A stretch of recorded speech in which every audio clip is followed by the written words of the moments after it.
Today we're going to look at some more problems that we're going to have to work in reverse. Remember, yesterday we solved some problems finding the height and the radius of a cylinder when I knew the volume. Well, today we're going to look at finding the height and the radius of a cone, as well as finding the radius of a sphere when I know the volume. So we're going to work them in reverse. Okay, so let's look at this first problem. We have a volume of 314.16, a radius of 5. Well, before I get started, I can fill in one of these blanks because I know if I know the radius, the diameter is twice as long as the radius. So that means my diameter here would be 10 centimeters. So that would give me this total distance here of 10 centimeters. Okay, now let's find the height. Okay, volume is 1/3 pi radius square height. Well, we know the volume, 314.16, 1/3 pi. The radius is 5. We're going to square it times the height. Well, I want to change this. I don't like working with this decimal, this fraction as much. So I want to change it to a decimal, make it match the other side. Make it match the other side. Okay, so we're going to take our calculator. So we're going to have 314.16 is equal to, let's get our calculator real quick. Okay, so let's take our calculator. 1/3 times the pi button times 5 square gives me 26.179. So, but I'm looking here, these numbers are to the hundredths, so I'm going to round this one to the hundredths. This 9 tells me to round the 7 up to an 8. So I have 26.18 times h. Well, I'm solving for this h, so what I want to do is divide by whatever is not circled. I want to divide by 26.18. Alright, so this is going to cancel. I'm left with height is equal to, okay, let's take our calculator. 314.16 is divided by 26.18 gives me a height of 12. So this cone that has a radius of 5 and a volume of 314.6 has a height of 12 centimeters. All right, let's look at the next one. Well, in this one now, I have, opposite of the other one, I have the diameter, and I don't know the height. Well, I also know now if the diameter is twice as long as the radius, that means the radius is half of the diameter. So I can just divide that by 2, which will give me 7 feet. And we can plug it in. Here we go. So volume is 1/3 pi radius square height. It always helps to write that formula and then just start plugging in numbers and then start solving. Well, this one is a little bit different. This one is in terms of pi. So we're going to have pi on both sides. Now, your calculator will do this, but what I like to do, again, I like to change everything, put it in a decimal. So I'm going to take this first number, 294 pi. So 294 times the pi button. And I'm going to change it to 923. Now this one's I'm just going to round this one to the tenths. Okay, so 923.6. That 2 tells me to leave the 6 as it is. So 923.6 is equal to, we're going to take this number, let's change this over now. So take our calculator again.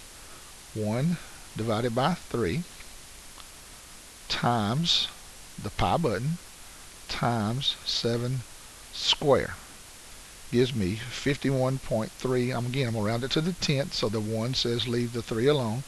So 51.3 h. Alright, we're solving for h, so we're going to divide both sides by 51.3. Okay, 51.3 here too.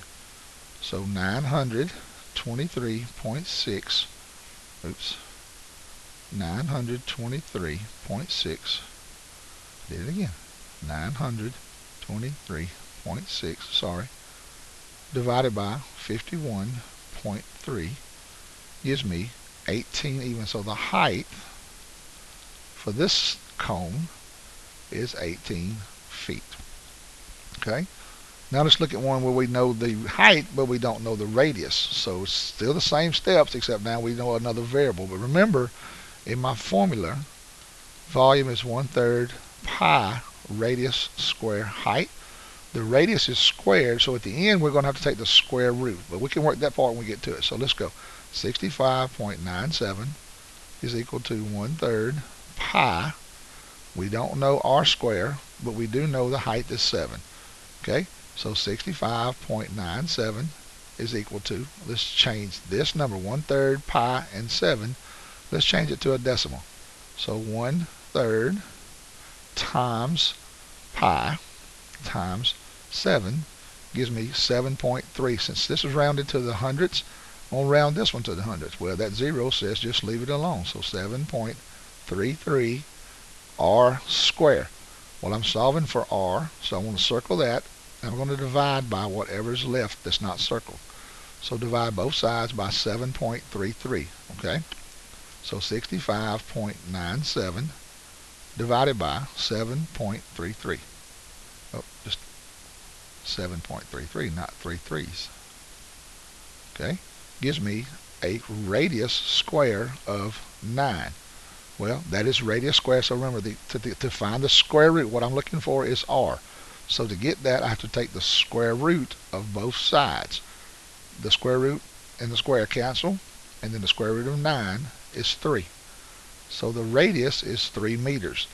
Well, again, we know the radius is half of the diameter, which means the diameter is twice as long as the radius, which means the diameter is going to be 6 meters. Okay? What's the next one? All right, same thing we did a while ago. Now I have a height, but this measurement is wanting to give me the diameter, so I'm still going to find the radius and I'm going to find the diameter. So the same steps, here we go. Volume equals 1/3 pi radius square height. Okay, 48 pi is equal to 1/3 pi radius square. I don't know, but I do know the height is 9. First off, let's change this 48 pi to a decimal. 48 times the pi button gives me 150.79. Well, again, doesn't matter what I round to here as long as I do both the same. Well, I'm going to round this one to the tenths. This 9 in the hundredths place says round that up to an 8. So I have 150.8 is equal to, now let's change 1/3 pi and 9 to a decimal. Okay, so I have 1/3 times pi times 9 gives me 9.4. So 9.4 radius square. Okay, so I'm circling what I'm solving for. Let's get rid of this 9.4. So 9.4 is going to cancel. I'm left with r squared is equal to 150.8 divided by 9.4 gives me 16.4. So very close to 16. So we just round it down to 16. And again, what I want to do is take the square root because I'm looking for just r. So I'm going to take the square root of both sides. So the square root of 16 is 4. So the radius here is 4 inches. And remember, since the diameter is twice as big, 4 times 2 is 8. Okay, 4 times 2.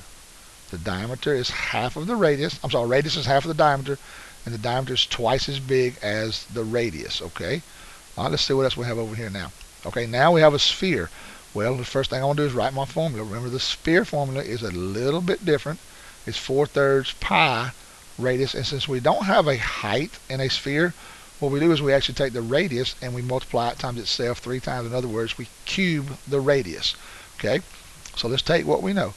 113.09 equals, now, what I want to do here, since I don't have a radius, I'm going to go ahead and change this to a decimal. So take your calculator.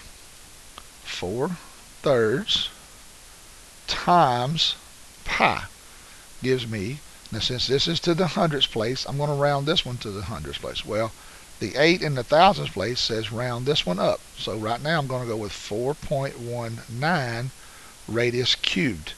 Okay, so we're solving for radius cubed. So I'm going to divide by 4.19. 4.19. This is going to cancel. I'm left with r to the third power equals 113.09 divided by 4.19 gives me 26.99, which is really, really close to 27, so we'll round it up. All right. Remember when we did in the cone, we were squared, so we had to take the square root. Well, the opposite of squaring a number was to take the square root. Well, the opposite here is opposite of cubing a number is to take the cube root, because what I want is r by itself. So what I have to do is take the cube root of both sides. Now, the calculators we use in class, you'll be able to do this, but mine won't, But I should know that what number can I multiply times itself 3 times to get 27 would be 3. Because remember, 3 times 3 times 3 is 9 times 3, which is 27. So the radius for this sphere is 3 meters, which means the diameter will be 3 times 2, which is 6 meters. All right? So it's the same thing. All these steps do the same, except you have to do a little different here with the cone and the sphere, because we want to take either the cube root or the square root. All right? Last one, I think. Let's see what we got. All right, we have this one is in terms of pi. So let's see if we can find this radius. So volume is 4/3. Oops, I don't know what that is. Let's fix that right quick. Volume equals 4/3 pi radius cubed. Well, my volume this time is in terms of pi.